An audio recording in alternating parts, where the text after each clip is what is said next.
ঢাকা চট্টগ্রাম মহাসড়কে এআই প্রযুক্তির auto fine সিস্টেমের মাধ্যমে চাঁদাবাজি বন্ধ হবে বলে জানিয়েছেন স্বরাষ্ট্রমন্ত্রী সালাউদ্দিন আহমদ। দুপুরে নারায়ণগঞ্জের সোনারগাঁওয়ে মেঘনাঘাট এলাকায় এ নতুন প্রযুক্তির উদ্বোধন শেষে তিনি কথা বলেন। স্বরাষ্ট্রমন্ত্রী জানান, এআই প্রযুক্তির অটো ফাইন সিস্টেমের মাধ্যমে ঢাকা চট্টগ্রাম মহাসড়কে যানবাহনের নির্ধারিত গতিসীমা অতিক্রম, অবৈধ পার্কিং, থ্রি হুইলার ও উল্টো পথে যানবাহন চলাচল সহ অন্যান্য ট্রাফিক আইন অমান্যকারীদের বিরুদ্ধে তাৎক্ষণিক ব্যবস্থা নেওয়া সম্ভব হবে। সড়ক নিরাপত্তা নিশ্চিতকরণ, মহাসড়কের ট্রাফিক শৃঙ্খলা জোরদার এবং ট্রাফিক আইন অমান্যকারী যানবাহনের বিরুদ্ধে কার্যকর, স্বচ্ছ ও প্রযুক্তি নির্ভর ব্যবস্থা গ্রহণের লক্ষ্যে ঢাকা চট্টগ্রাম মহাসড়কে আধুনিক এআই প্রযুক্তি নির্ভর এই অটো ফাইন সিস্টেম চালু করল হাইওয়ে পুলিশ।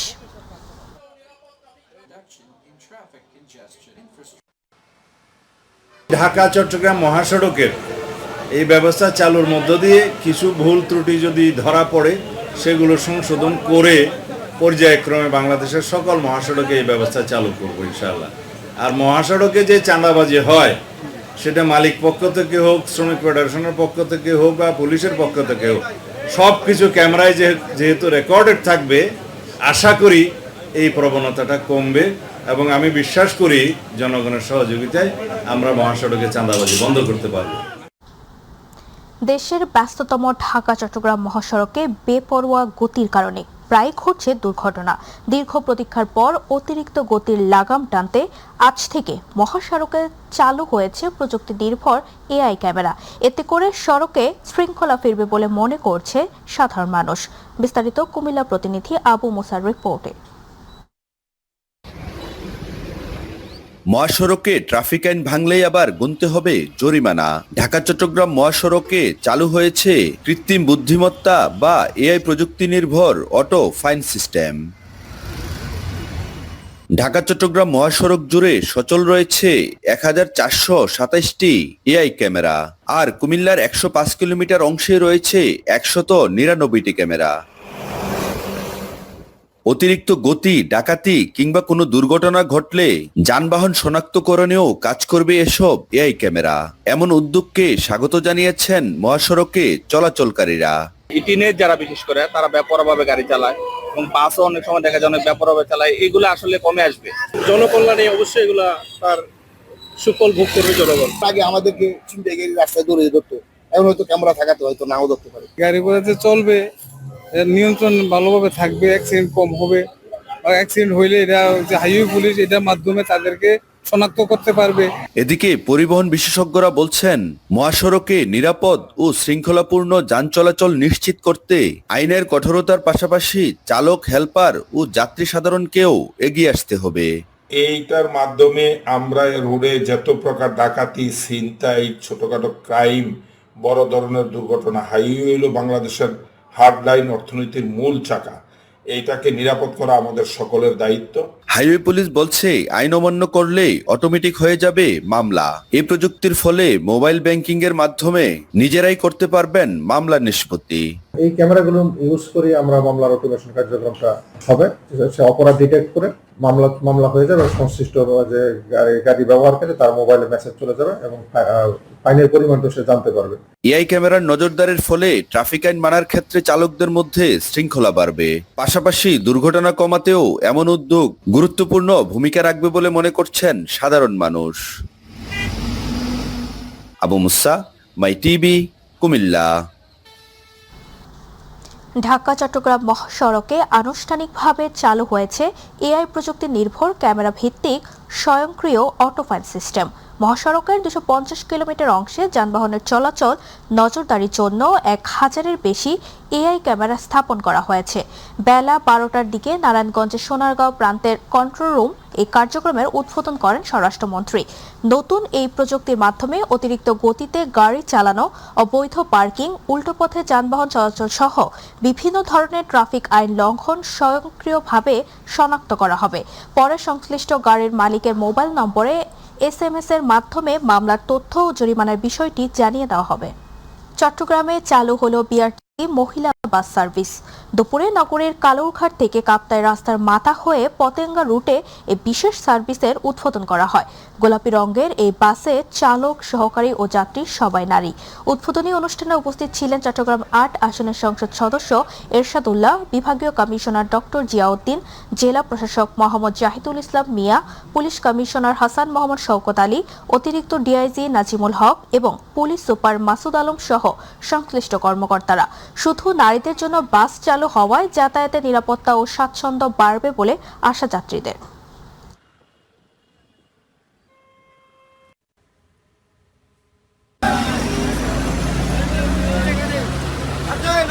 যেহেতু আমরা ভার্সিটি স্টুডেন্ট, তো আমাদের বাসা অনেক দূরে, তো আমরা চেষ্টা করব সরকারদের কাছে আমাদের একটা অনুরোধ থাকবে যে এটা মানে দূরগামী করা হয়, যেন শুধু শহরের মাঝখানে সীমাবদ্ধ যেন না থাকে। আসলে এটা নারীদের জন্য অত্যন্ত ভালো একটি উদ্যোগ বলে আমি মনে করি। যেহেতু এটা প্রথমবার উদ্যোগ, আস্তে আস্তে ইনশাআল্লাহ আমরা আশা করছি আর ভালো কিছু হবে। বিআরটিসির থেকে ভালোভাবে ট্রেনিং প্রাপ্ত হয়ে এই জায়গায় আসছি। আশা করি রাস্তাঘাটে আমাদের কোনো সমস্যা হবে না। গোপালগঞ্জে একটি ট্রাক ও যাত্রীবাহী বাসের মধ্যে মুখোমুখি সংঘর্ষে ৩ জন নিহত হয়েছে। এ ঘটনায় আহত হয়েছে অন্তত ২৫ জন। দুপুরে গোপালগঞ্জ টেকেরহাট সকর সড়ক চাঁপাইনবাবগঞ্জ সোনা মসজিদ মহাসড়কে নির্মাণাধীন কালভার্টে পড়ে মোটরসাইকেল আরোহী হাবিবুর রহমান ও আবুল হায়াত নামে ২ যুবকের মৃত্যু হয়েছে। সকালে জেলার শাহবাজপুর ইউনিয়নের মুসলিমপুর এলাকায় এই দুর্ঘটনা ঘটে। তারা দুজনেই ট্রাকের শ্রমিক ছিলেন। স্থানীয়রা জানায়, সকালে কনসার্টের ট্রাকে শ্রমিকের কাজ শেষ করে মোটরসাইকেল যোগে নিজ বাড়ি বালিয়াদিঘি ফিরছিলেন। এ সময় মুসলিমপুর এলাকায় অসাবধানতা বশত মোটরসাইকেলটি নিয়ন্ত্রণ হারিয়ে নির্মাণাধীন কালভার্টের নিচে পড়ে গেলে গুরুতর আহত হন। স্থানীয়রা আহতদের উদ্ধার করে চিকিৎসার জন্য শিবগঞ্জ উপজেলা স্বাস্থ্য কমপ্লেক্সে নিয়ে গেলে কর্তব্যরত চিকিৎসক তাদের মৃত ঘোষণা করেন। মুন্সিগঞ্জের গজারিয়ায় ঢাকা চট্টগ্রাম মহাসড়কে সড়ক দুর্ঘটনায় আবুল কাশেম নামে এক বাইসাইকেল আরোহী নিহত হয়েছেন। সকাল 8:30টার দিকে উপজেলার ভবেরচর কলেজ রোড সংলগ্ন ইউটার্ন এলাকায় এই দুর্ঘটনা ঘটে। পুলিশ ও স্থানীয়রা জানান, সকালে আবুল কাশেম বাইসাইকেল যোগে মহাসড়কের ভবেরচর কলেজ রোড সংলগ্ন ইউটার্ন এলাকায় পৌঁছালে একটি মোটরসাইকেল ও গাড়ির সঙ্গে সংঘর্ষের ঘটনা ঘটে। এতে তিনি গুরুতর আহত হন। পরে স্থানীয়রা তাকে উদ্ধার করে উপজেলা স্বাস্থ্য কমপ্লেক্সে নিয়ে গেলে কর্তব্যরত চিকিৎসক মৃত ঘোষণা করেন। এদিকে দুর্ঘটনার খবর পেয়ে ভবেরচর হাইওয়ে পুলিশ ঘটনাস্থলে পৌঁছে পরিস্থিতি নিয়ন্ত্রণে আনে। চট্টগ্রাম নগরের কেন্দ্রীয় শহীদ মিনার এলাকা থেকে ব্যবসায়ীকে অপহরণ করে স্বর্ণালংকার ও নগদ টাকা লুটের ঘটনায় প্রায় 2 বছর পর মামলার রহস্য উদ্ঘাটনের দাবি করেছে পিবিআই চট্টগ্রাম মেট্রো। পিবিআই জানায়, 2024 সালের 29 সেপ্টেম্বর রাতে ডিবি পুলিশ পরিচয়ে ব্যবসায়ী পুলক দাসকে পথ রোধ করে হাতকড়া পরিয়ে একটি মাইক্রোবাসে তুলে নেয় দুর্বৃত্তরা। পরে মারধর করে তার কাছ থেকে নগদ টাকা, স্বর্ণালংকার, মোবাইল ফোন ও অন্যান্য মালামাল নিয়ে সীতাকুণ্ডের বড় দারোগার হাট এলাকায় তাকে ফেলে যায়। মামলাটি তদন্তের দায়িত্ব পিবিআই চট্টগ্রাম মেট্রোর কাছে যাওয়ার পর সিসিটিভি ফুটেজ ও তথ্য প্রযুক্তির সহায়তায় আসামিদের শনাক্তের চেষ্টা চালানো হয়। গাজীপুরের কালিয়াকৈর উপজেলা স্বাস্থ্য কমপ্লেক্সে চিকিৎসা সেবা নিতে আসা রোগী ও স্বজনদের সঙ্গে মতবিনিময় করেছেন গাজীপুর 1 আসনের সংসদ সদস্য মুজিবুর রহমান। মঙ্গলবার দুপুরে উপজেলা স্বাস্থ্য কমপ্লেক্সের মিলনায়তনে এই মতবিনিময় সভা অনুষ্ঠিত হয়। এ সময় রোগী ও স্বজনরা হাসপাতালের চিকিৎসা সেবা, বিভিন্ন সমস্যা ও প্রত্যাশার কথা তুলে ধরেন। এ সময় উপস্থিত ছিলেন উপজেলা নির্বাহী কর্মকর্তা AHM ফখরুল হোসাইন, কেন্দ্রীয় বিএনপি শ্রম বিষয়ক সহ সম্পাদক হুমায়ুন কবির খান, উপজেলা স্বাস্থ্য পরিবার পরিকল্পনা কর্মকর্তা ডক্টর সাদিয়া তাসমিন মুনমুন। চোরাচালান রোধে কক্সবাজারের কুতুবদিয়ায় অভিযান চালিয়ে বিপুল পরিমাণ সিমেন্ট ও সার জব্দ করেছে বাংলাদেশ কোস্টগার্ড। গোপন সংবাদের ভিত্তিতে দক্ষিণ কুতুবদিয়া চ্যানেলে একটি সন্দেহজনক ফিশিং বোটে তল্লাশি চালানো হয়। এ সময় মায়ানমারে পাচারের উদ্দেশ্যে বহন করা 250 বস্তা সিমেন্ট ও 60 বস্তা সার জব্দ করা হয়। একই সঙ্গে পাচার কাজে ব্যবহৃত বোটটিও জব্দ করা হয়েছে। কোস্টগার্ডের উপস্থিতি টের পেয়ে চোরাকারবারীরা পালিয়ে যাওয়ায় কাউকে আটক করা সম্ভব হয়নি। জব্দ মালামাল ও বোট পরবর্তী আইনগত ব্যবস্থার জন্য কুতুবদিয়া থানায় হস্তান্তর করা হয়েছে। ফরিদপুরের আলোচিত শিশু মাহফুজা হত্যার 18 দিন পর প্রধান আসামি গ্রেফতার হয়নি। এর মধ্যে অভিযুক্তের পরিবারের বাড়িতে দফায় দফায় হামলা, ভাঙচুর ও লুটপাটের অভিযোগ উঠেছে। জেলার নগরকান্দা উপজেলার তারাকান্দি গ্রামে গত 1 আগস্ট শিশু মাহফুজার মরদেহ উদ্ধারের পর তার বাবা বাদী হয়ে হত্যা মামলা করেন। অভিযুক্ত পরিবারের দাবি, এই ঘটনার পর তাদের বাড়িতে হামলা চালিয়ে স্বর্ণালংকার, গবাদি পশু, নগদ টাকা ও বিভিন্ন মালামাল লুট করা হয়েছে। তারা এই ঘটনার সুষ্ঠু তদন্ত, জড়িতদের বিরুদ্ধে ব্যবস্থার দাবি করেছেন তারা। এ বিষয়ে নগরকান্দা থানার ওসি রাসুল শামদানি আজাদ বলেন, একটি অপরাধের পর আরেকটি অপরাধ কোনোভাবেই কাম্য নয়। লিখিত অভিযোগ পেলে আইনগত ব্যবস্থা নেওয়া হবে। ফরিদপুরের বোয়ালমারীতে নবম শ্রেণীর এক স্কুল ছাত্রীকে ধর্ষণের দায়ে 3 যুবককে যাবজ্জীবন সশ্রম কারাদণ্ড দিয়েছেন আদালত। একই সঙ্গে প্রত্যেককে 1 লাখ টাকা করে জরিমানা, অনাদায়ে আরও 1 বছরের সশ্রম কারাদণ্ডের আদেশ দেওয়া হয়েছে। আদায়কৃত অর্থদণ্ড ভুক্তভোগীর পরিবারকে দেওয়ার জন্য জেলা কালেক্টরকে নির্দেশ দিয়েছেন ট্রাইব্যুনাল। দুপুরে ফরিদপুরের নারী ও শিশু নির্যাতন দমন ট্রাইব্যুনালের বিচারক মোহাম্মদ আবুল বাশার মিয়া এর রায় ঘোষণা করেন। রায় ঘোষণার সময় আসামিরা আদালতে উপস্থিত ছিলেন। পরে আদালতের নির্দেশে তাদের কারাগারে পাঠানো হয়। মেহেরপুরের গাংনীতে ভ্রাম্যমাণ আদালতে তরিকুল ইসলাম নামের এক মাদক কারবারির 7 দিনের কারাদণ্ড প্রদান ও 2000 টাকা জরিমানা করা হয়েছে। দুপুরে ভ্রাম্যমাণ আদালতের মাধ্যমে কারাদণ্ড ও জরিমানা করা হয়। ভ্রাম্যমাণ আদালত পরিচালনা করেন নির্বাহী ম্যাজিস্ট্রেট উপজেলা সহকারী কমিশনার নাবিদ হোসেন। এ সময় উপস্থিত ছিলেন মেহেরপুর মাদকদ্রব্য নিয়ন্ত্রণ অধিদপ্তরের সহকারী পরিচালক রাসেল আহমেদ। ভ্রাম্যমাণ আদালত সূত্র জানায়, কসবা গ্রামের তরিকুল ইসলাম অনেক বছর ধরেই মাদক কারবারির সাথে যুক্ত ছিল। গোপন সংবাদের ভিত্তিতে মেহেরপুর মাদকদ্রব্য অধিদপ্তরের একটি দল কসবা গ্রামে অভিযান পরিচালনা করে। হবিগঞ্জ সদর থানায় আটকের দীর্ঘ 21 ঘণ্টা পর মুক্তি পেয়েছেন বৈষম্য বিরোধী ছাত্র আন্দোলনের সদস্য সচিব মাহদি হাসান। দুপুরে মুচলেকা লেখে তাকে ছেড়ে দেওয়ার বিষয়টি নিশ্চিত করেছে পুলিশ। এর আগে গত রাত থেকে দুপুর পর্যন্ত সদর থানার সামনে তার পরিবারের লোকজন ও বৈষম্য বিরোধী ছাত্র আন্দোলনের কর্মীরা অপেক্ষা করছিলেন। পুলিশ জানায়, সোমবার বিকেল 5:30টায় শহরের কোর্ট মসজিদের সামনে প্রশাসনের অনুমতি ছাড়া ছাত্র জনতার ব্যানারে বিক্ষোভ মিছিলের আয়োজন করে মাহদি ও তার লোকজন। এতে আইনশৃঙ্খলার অবনতির পাশাপাশি শহরে বিশৃঙ্খলা তৈরির আশঙ্কা দেখা দিলে ঘটনাস্থল থেকে পুলিশ তাকে আটক করে। এ বিষয়ে জানতে চাইলে হবিগঞ্জ সদর মডেল থানার ওসি জাহিদুল হক ক্যামেরার সামনে কথা বলতে রাজি হননি। নরসিংদীর বেলাবতে মাদক সেবনকালে শামসুল ইসলাম নামের এক পুলিশ কনস্টেবল সহ 4 জনকে হাতে নাতে আটক করেছে স্থানীয় জনতা। গত রাতে উপজেলা সদর ইউনিয়নের মাটিয়ালপাড়া এলাকায় এই ঘটনা ঘটে। খবর পেয়ে বেলাবো থানা পুলিশ তাদের উদ্ধার করে। অভিযুক্তদের বিরুদ্ধে মাদকদ্রব্য নিয়ন্ত্রণ আইনে নিয়মিত মামলা দায়ের করে নরসিংদী আদালতে প্রেরণ করা হয়েছে। আটক শামসুল ইসলাম বেলাবো থানায় কনস্টেবল পদে কর্মরত। লক্ষ্মীপুরের রায়পুরে মাদক বিরোধী র্যালি ও পথসভা অনুষ্ঠিত হয়েছে। রায়পুর কেন্দ্রীয় বাসস্ট্যান্ড এলাকা থেকে মাদক বিরোধী র্যালিটি পৌর শহরের প্রধান সড়ক প্রদক্ষিণ করে রায়পুর থানার সামনে শহীদ ওসমান চত্বরে এসে শেষ হয়। সেখানে এক সংক্ষিপ্ত পথসভা অনুষ্ঠিত হয়। রায়পুর থানায় অফিসার ইনচার্জ নিজামুদ্দিন ভুইয়ার সঞ্চালনায় এবং উপজেলা নির্বাহী অফিসার মেহেদি হাসান কাউসারের সভাপতিত্বে অনুষ্ঠিত র্যালি ও পথসভায় উপজেলা প্রশাসন, থানা পুলিশ, স্থানীয় রাজনৈতিক নেতৃবৃন্দ, শিক্ষক, শিক্ষার্থী, সামাজিক সংগঠনের প্রতিনিধি সহ বিভিন্ন শ্রেণী পেশার মানুষ অংশগ্রহণ করেন। আপনারা সাংবাদিক বৃন্দ, আপনারা রাজনৈতিক নেতৃবৃন্দ, আপনারা ব্যবসায়ী সমিতির নেতৃবৃন্দ, ব্যবসায়ী শ্রেণী, শ্রমিক, এই যে আমার শহরে চলমান রিক্সার অটো চালক বৃন্দ, এক কথায় সমাজের A to Z যদি আমরা এটাতে সংশ্লিষ্ট হতে পারি, এটা আমাদের কাছে কোনো বিষয় না। সাধারণ সমাজের মানুষ অনুরোধ করবো, যেখানে মাদক কারবারি, মাদক সেবনকারী পাবেন সেখানেই মাইক শুরু হবে। রায়পুর থানাকে সঠিক তথ্য দিয়ে রায়পুরকে মাদকমুক্ত করার জন্য শারীরিকভাবে সহায়তা করবেন, এই প্রত্যাশা রেখে আজকের পরের থেকে আমরা কাউকে কোনো ছাড় দেওয়া যাবে না। যারা মাদক খান আছেন তারা রায়পুর থেকে চলে যান, কিন্তু ধরা খাইলে কিন্তু এবার যাবেন না। শরীয়তপুরের জাজিরায় 6 নম্বর ওয়ার্ডের সাবেক কমিশনার মান্নান ব্যাপারীর বাড়ির ছাদে মধ্যরাতে একাধিক বোমা বিস্ফোরণের ঘটনা ঘটেছে। এতে ছাদের আশপাশে ক্ষতিগ্রস্ত হয়েছে। বিস্ফোরণের পর এলাকায় আতঙ্ক ছড়িয়ে পড়ে। খবর পেয়ে ঘটনাস্থলে গিয়ে বোমা সদৃশ আলামত উদ্ধার করেছে জাজিরা থানা পুলিশ। ঘটনার সঙ্গে জড়িতদের শনাক্ত করে দ্রুত আইনগত ব্যবস্থা নেওয়ার দাবি জানিয়েছে স্থানীয়রা। জাজিরা থানার ওসি মোহাম্মদ সালেহ আহমেদ জানান, ঘটনা তদন্ত করে প্রকৃত কারণ উদ্ঘাটন করা হবে। তদন্তে জড়িতদের শনাক্ত হলে তাদের বিরুদ্ধে আইনগত ব্যবস্থা নেওয়া হবে। পুলিশের কাছে সুষ্ঠু তদন্ত আমরা চাই, আইরা দেখুক পুলিশ, আমরা দেখুক বিল্ডিংও ফাইরে গেছে বাজের গন্ধে দেখতাই না আমি এই মাত্র ডাক্তারি কি এই বাজক কোনখানে বোম ফুটল দেখ বিশ্বাস দেখলাম ওখানে বোম পড়ছে, ওই ঘরে সাইফুল আর ওই মনোর, ওরা দুইজন সেই ঘরে শোয়া ছিল। ঘটনাস্থল পরিদর্শন করেছি এবং উক্ত ঘটনার সাথে কেউ জড়িত আছে কিনা তা আমরা খতিয়ে দেখছি। যারা এই ঘটনার সাথে জড়িত থাকবে তাদের বিরুদ্ধে আমরা আইনগত ব্যবস্থা গ্রহণ করব।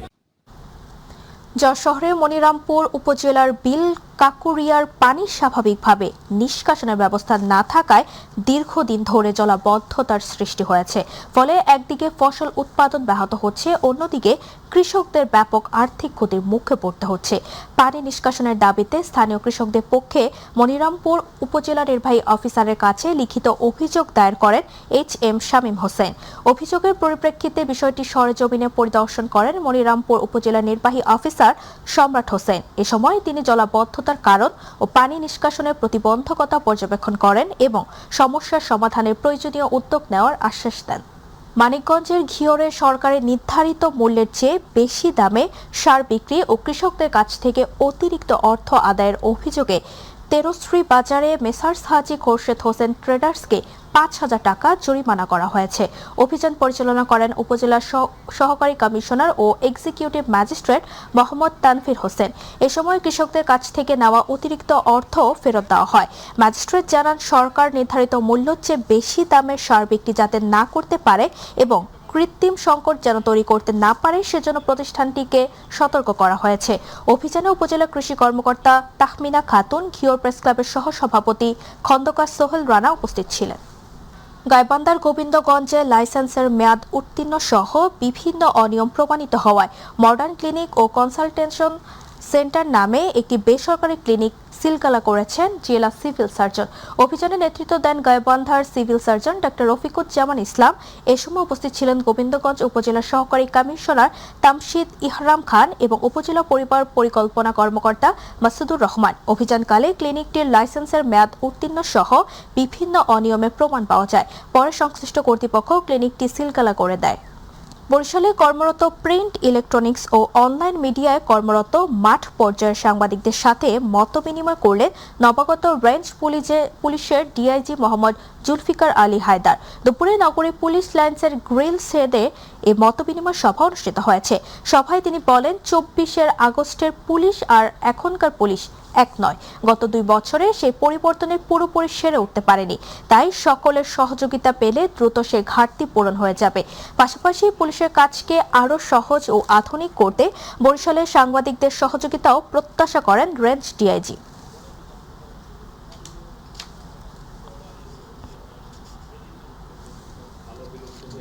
পুলিশ এককভাবে কিন্তু যায় নাই, পুলিশকে যেতে দেওয়া হয়েছে। তারা ওই স্বার্থগত বিষয় ছিল, যে স্বার্থগত বিষয়টা তার মানে লেনদেনের বিষয় ছিল, যে পুলিশ তোমাকে ব্ল্যাঙ্ক চেক দিয়ে দিলাম, তুমি এটা করতে থাকো। তো এখন আমাদের ক্ষেত্রে গত 2 বছরে যে পরিবর্তনের যে ধারা, এটা আমি মনে করি যে আমাদের মনোবলের যে ঘাটতিটা, এটা অনেকটা আমরা রিকভার করে ফেলছি। বাট এখনও প্রত্যাশিত যে মান, জনগণের জায়গা থেকে আপনাদের যে প্রত্যাশা, সেই প্রত্যাশা আমরা কিন্তু এখনো রিচ করতে পারি নাই। চাঁপাইনবাবগঞ্জের গোমস্তাপুরে পরিবেশের ভারসাম্য রক্ষা ও সবুজায়নের লক্ষ্যে বৃক্ষরোপণ কর্মসূচির উদ্বোধন করা হয়েছে। কর্মসূচির অংশ হিসেবে বিভিন্ন প্রজাতির ফলজ, বনজ ও ঔষধি গাছের চারা রোপণ করা হয়। পাশাপাশি উপজেলার বিভিন্ন এলাকায় প্রায় 500 জনের মাঝে এসব গাছের চারা বিতরণ করা হয়। আয়োজকরা বলেন, পরিবেশের ভারসাম্য রক্ষা, জলবায়ু পরিবর্তনের প্রভাব মোকাবেলা এবং ভবিষ্যৎ প্রজন্মের জন্য একটি সবুজ ও বাসযোগ্য পরিবেশ নিশ্চিত করতে বৃক্ষরোপণের বিকল্প নেই। 7 দফা দাবিতে দিনাজপুর জেলা প্রশাসকের মাধ্যমে আইন, বিচার ও সংসদ বিষয়ক মন্ত্রীর কাছে স্মারকলিপি দিয়েছেন বাংলাদেশ দলিল লেখক সমিতির দিনাজপুর জেলা শাখা। দুপুর 12টার দিকে অতিরিক্ত জেলা প্রশাসক SM হাবিবুল হাসানের কাছে স্মারকলিপি দেন সমিতির সভাপতি AK-M ফেরদৌস আখতার, সাধারণ সম্পাদক মোহাম্মদ আয়ুব আলী সহ নেতৃবৃন্দ।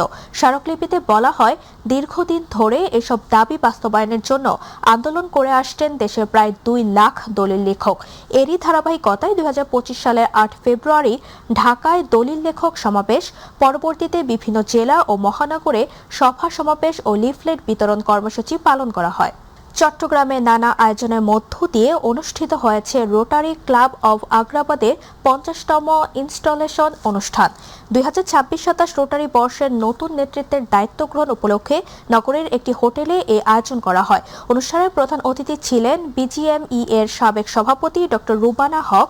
বিশেষ অতিথি ছিলেন ক্লাবটির চার্টার সদস্য পিডিজি মোহাম্মদ আব্দুল আওয়াল এবং HM হাকিম আলী। এতে নতুন সভাপতি হিসেবে দায়িত্ব নেন রোটারিয়ান HM গিয়াসউদ্দিন এবং সেক্রেটারি হিসেবে দায়িত্ব নেন ফয়সাল বিন আলম। বেকার ও প্রশিক্ষণ বঞ্চিত যুব ও নারীদের কারিগরি দক্ষতা উন্নয়ন এবং কর্মসংস্থানের সুযোগ তৈরির লক্ষ্যে সাতক্ষীরায় ট্যালেন্ট হান্ট 2026 অনুষ্ঠিত হয়েছে। সাতক্ষীরা সদর উপজেলা পরিষদ হলরুমে বেসরকারি উন্নয়ন সংস্থা সিডর বাস্তবায়নে এবং অ্যাকশন এইড বাংলাদেশ সহযোগিতায় এই অনুষ্ঠানের আয়োজন করা হয়। সিডর প্রধান নির্বাহী শ্যামল কুমার বিশ্বাসের সভাপতিত্বে অনুষ্ঠানে বক্তব্য রাখেন সাতক্ষীরা যুব উন্নয়ন অধিদপ্তরের উপপরিচালক সঞ্জিত কুমার দাস, টিটিসি সাতক্ষীরার অধ্যক্ষ অপু হালদার, উপজেলা সমবায় কর্মকর্তা মুর্শিদ আলম, মহিলা বিষয়ক অধিদপ্তরের প্রশিক্ষক মোসাম্মদ লুৎফুন নাহার বিথি ও প্রকল্প সমন্বয়কারী মোহাম্মদ তহিদুজ্জামান তৌহিদ।